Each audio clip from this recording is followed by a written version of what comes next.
સ્થાનિક સ્વરાજ્યની ચૂંટણીના બ્યુગલ વાગી ગયા છે અને આજે એવા પડઘમ થઈ રહ્યા છે કે જે વોર્ડે વોર્ડે આજે પદયાત્રાઓ ચાલી રહી છે। એમાં આ વોર્ડ નંબર 14ના જે મધ્યસ્થ કાર્યાલય છે એ વિસ્તારમાં આજે પદયાત્રાનું આયોજન થયેલું છે। ત્યારે ચૂંટણી એક મહાપર્વ છે અને આ પર્વમાં જ્યારે લોકોના સંપર્ક એટલે ઘર ઘર સુધી જવાનું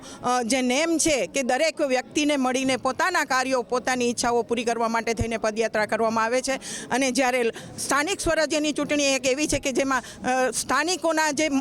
પ્રશ્નો હોય છે એટલે કે રોડ રસ્તા લાઇટ ગટર એનું નિવારણ માટેનું હોય છે, ત્યારે ઘર ઘર સુધી જઈને એમના પ્રશ્નો સાંભળવાને સાથે સાથે પદયાત્રા દ્વારા એમનું માન સન્માન જળવાઈ રહે એ સાથે અમે આ આયોજનમાં ખૂબ આગળ રહીએ છીએ। અને ભારતીય જનતા પાર્ટી એટલે કે કમળનું સ્થાન એવું છે કે જે મા લક્ષ્મીના હાથમાં એ પ્રતીક છે અને એ પ્રતીકના ભાગરૂપે આજે સર્વ સાથે એ પ્રતીક લઈને અમે ઘરે ઘરે જઈ રહ્યા છીએ। અને જે આજના આદરણીય વડાપ્રધાન છે એમના હાથ મજબૂત કરવા માટે એમને એક કમળની પાંખડી એમના હાથમાં દેવા માટે થઈને આ આયોજન પદયાત્રા કરવામાં આવે છે। અને જેમાં બહોળી સંખ્યામાં આજે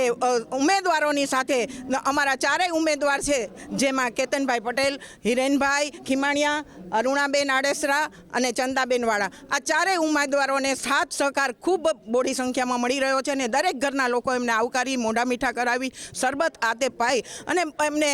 શુભેચ્છાઓ આપે છે કે આપ આગળ વધો, અમે તમારી સાથે છીએ। અને આજના વડાપ્રધાને જે એક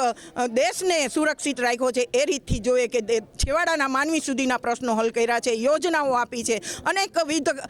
લોકોના સુખાકારી માટેના જે યોજનાઓના લાભ આપ્યા છે એ માટે આજે વડાપ્રધાનના હાથ મજબૂત કરવા માટે સર્વ કાર્યકર્તાઓ અને સાથે રાજકોટ શહેરીજનો ખૂબ એમની સાથે છે। ચૂંટણીનું જ્યારે બ્યુગલ ફૂંકી રહ્યું છે ત્યારે વોર્ડ નંબર 14માં જે રીતે લોકોનું જન સમર્થન અમને મળી રહ્યું છે, શેરીએ શેરીએ જતા ફૂલહાર મોઢા મીઠા કરાવવા ઢોલ નગારા સાથે જે રીતે અમારું સ્વાગત થઈ રહ્યું છે, તેમજ અમારા ધારાસભ્યશ્રી દ્વારા થતી સેવાકીય પ્રવૃત્તિઓ અને અમારા પૂર્વ કોર્પોરેટરો દ્વારા કરેલા કામો કે જેનો લાભ અમને મળી રહ્યો છે અને જે રીતે લોકોનો પ્રતિસાદ મળી રહ્યો છે તે જોતા લાગે છે કે વોર્ડ નંબર 14માં ભારતીય જનતા પાર્ટીની 4 ઉમેદવારો જંગી બહુમતીથી જીતશે।